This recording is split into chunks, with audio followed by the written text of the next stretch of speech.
श्रीपदो वायुपुत्रो रुद्रो नगोचरः अमृत्यवीरवीरश्च ग्रामवासो जनाश्रयः धनदो निर्गुणः शूरो वीरो निधिपतिर्मुनिः पिङ्गाक्षो वरदो वाग्मी सीता शोकविनाशकः शिवः शर्वत्परो व्यक्तो व्यक्तो धराधरः पिङ्गकेश पिङ्गरोमा श्रुतिगम्यः सनातनः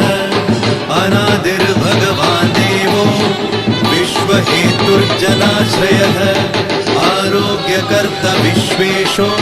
विश्वनाथो हरीश्वरः भर्गो रामो रामभक्तः कल्याणप्रकृतिस्थिरः विश्वम्भरो विश्वमूर्तिर्विश्वाकारश्च विश्वपः विश्वात्मा विश्वसेव्योऽथ विश्वो विश्व